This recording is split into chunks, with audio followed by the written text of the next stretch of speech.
Hamish loves sport and the law. His dream is to be an executive with a large sporting organisation. Right now, he's learning the finer points of law at a firm in Maitland, 1 day a week. Sophie is an elite soccer player and a member of the Mini Matildas. She has a passion for physiotherapy and has been studying it with her mentor Jackie for the past 3 years. David thought he wanted to become a butcher, but 4 years ago he injured his back and became interested in neurosurgery. Now he's shadowing his mentor Janet in the operating theatre and gaining insights into the world of surgery. So what do these three have in common? They're all big picture school students from the Newcastle region. They all have driving passions, and next year they're all going to the University of Newcastle without an ATAR. It's part of a pilot program that sees them use their big picture graduation portfolio to gain admission to degree courses in their fields of interest. Well, the graduation portfolio is a new pathway for young people to go to university without sitting the traditional examinations. We need people with much more sophisticated skills than what the tests will measure. So what our portfolio does is try to capture not only all their academic skills and knowledge and so on, but their capacity to work as effective, adults in the broader community. We think our portfolio provides that sort of evidence. Tests that we typically have had are the admissions requirements look at literacy and numeracy, but not other stuff, particularly persistence and the ability to go for a goal and achieve it. So other alternative measures, which actually show evidence that you've done something, not just you've gotten a test score, are perhaps more authentic, and they have not been necessarily valued to this point because lots of subjectivity has to go into looking at those. So the University of Newcastle's always had equity and access in its DNA, and really important to us is that we are constantly looking at ways that we can increase participation in higher education. And we asked them, would they like to join with us to do this work? I didn't think they'd say yes, but what was really interesting, the concept was about a five minute conversation. They were ready. So, next year, Hamish, Sophie and David from the Big Picture Academy at Hunter Sports High School will be admitted into business law, physiotherapy and biomedicine on the basis of the evidence in their portfolios.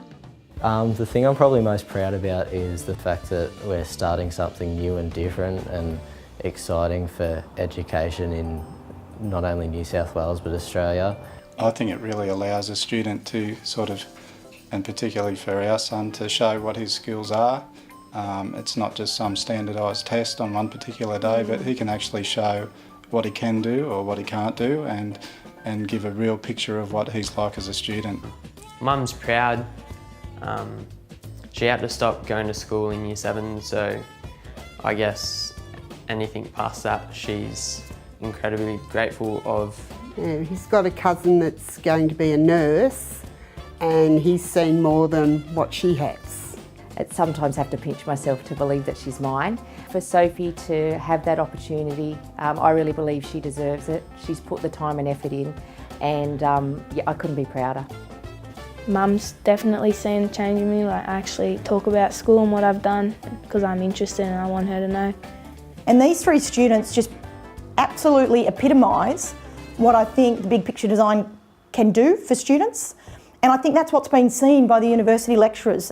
This was the next step for the big picture design, was really to create a model that allowed students to continue to go deep into a passion and learn in a particular way and still be able to access tertiary education. A lot of our students that were looking at that university pathway were quite torn when they would get to the year 11 and 12 end of their education, because they didn't know if big picture was where they needed to stay or whether it could provide what they needed it to provide. So it now gives them the security to know that they can get to the end of the year 12 and enter the university the same as any other students can, and they don't have to make a choice between big picture and the larger colleges that we have here in Tasmania.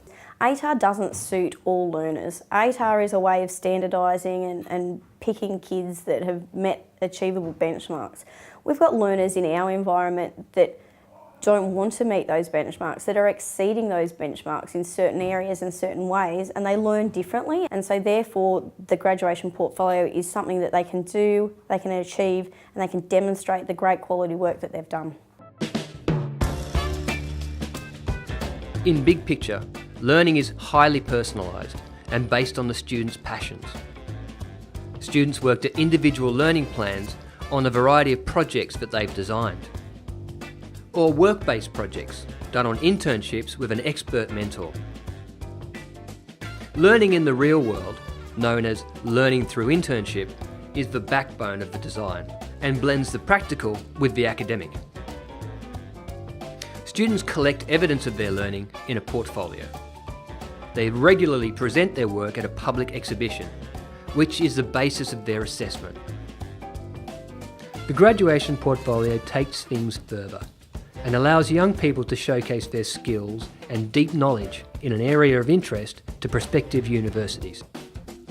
And I think that's why the universities are coming on board with it, is they actually see the level of academic rigour and the depth of knowledge that these students are gaining by doing this portfolio entry and this research-based deep dive into areas of interest and passion. So one of the advantages of the portfolio and the big picture approach is that students in big picture actually do stuff. So with the opportunity to leave to learn, there's all this learning that's taken place in an internship where they've been out doing something. They've also had a project where they've had to really find their passion, build a repertoire of information about their skills around that, present it, and that sounds like a research project at uni. That sounds like what you'll be asked to do in second and third year courses at uni. In the second week I got to watch open heart surgery. So my project for this was to look at the anatomy of the heart and go through the steps of the surgery that they did. The skills that are emphasised in the Big Picture School are really align very well with what we do at law school in ensuring critical thinking and making analysis a very big part of what you learn.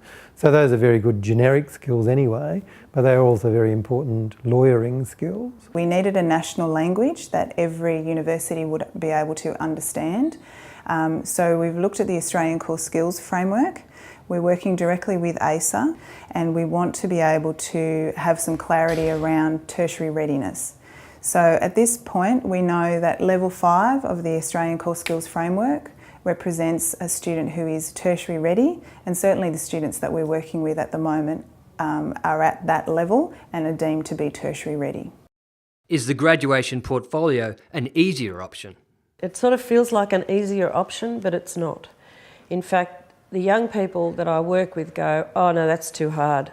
And others say, no, I'm ready, I'm up for it. And I'm up for it because I'm passionate about what I want to do. What if you knew everything you did, at least from year 9 on, was a potential portfolio entry? You might even take high school more seriously, ratchet up your expectations, and that actually makes the curriculum more relevant. Personally, I think the unis are getting students that they know have been through a very rigorous process of learning, and they do have a particular skill set and knowledge base that students coming directly from school don't have. We see the graduation portfolio as a game changer. It's actually something that we've wanted now and we've seen as a need for a few years, and we've got students now that are looking at it as a real path for them and are really excited about where it can take them in their futures. With the path that I want to go down, music, doing this portfolio, I get to talk with other universities that I am thinking of going to and specifically make my portfolio around that and kind of excel in such a way that by the time I'm at university or I apply for university, I have a killer portfolio full of stuff that nobody else has. Yeah. The creative sort of side of, the workforce, I guess, isn't something that you can really test or measure at school. So, being able to show what we've learnt, in this portfolio would just be amazing. So I'm aiming to get into university via portfolio entry at the end of 2018. And I'd love to do business and marketing, and I've heard of many great courses that are on offer for entrepreneurship and stuff like that. So that's my passion and that's my goal. This is a national project, so at the moment we have 4 universities who have actually signed our MOU. We have Flinders University, Murdoch University, Western Sydney University and University of Newcastle who have actually signed. And we have a further seven universities across Australia who we are working with at varying levels of readiness.